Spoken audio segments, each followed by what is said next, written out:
আসসালামু আলাইকুম, সবাই কেমন আছেন? আমি আজকে ইলিশ মাছ ভেজে ভুনা করব। সবাই দেখবেন খুব সুস্বাদু হবে। ইলিশ মাছটা কুটে নিব। কুটে রাখা মাছ পরিমাণ মতন লবণ দিয়ে দিয়েছি, পরিমাণ মতন হলুদের গুঁড়া।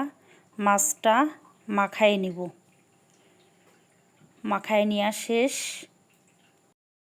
রেখে দেব। জিরে দিলাম, মরিচ দিলাম, একটু আদা দিলাম, রসুন ব্লেন্ডার করে নিব।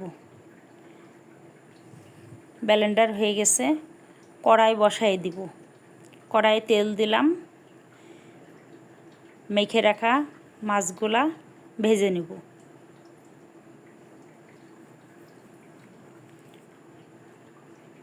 মাছগুলা দেওয়া হয়েছে তেলের উপরে, এখন উল্টায় নিব। মাছগুলা উল্টানো হয়ে গেছে, ভালো করে নেড়ে ছেড়ে ভেজে নিলাম।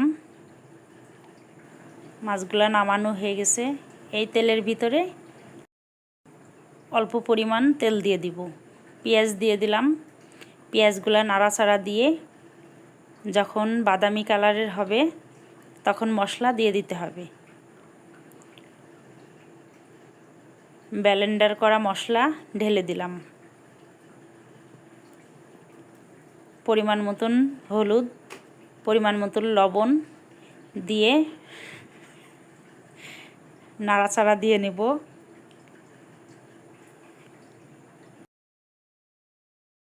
মশলা কষানো হয়ে গেছে, মাছের উপর দিয়ে জিরে গুঁড়ো দিয়ে দেব। দিয়ে তরকারিটা নামায়ে রাখবো। নামায়ে নিলাম। দেখেন আপনারা এইভাবে করে মাছ ভুনা করে খাবেন, খুব টেস্টি হবে। আর ফার্স্টে খাবে আমার ছেলে, আপনারা দেখবেন। আর কিভাবে আপনারা ইলিশ মাছ ভুনা করেন আমাকে কমেন্টে জানাবেন।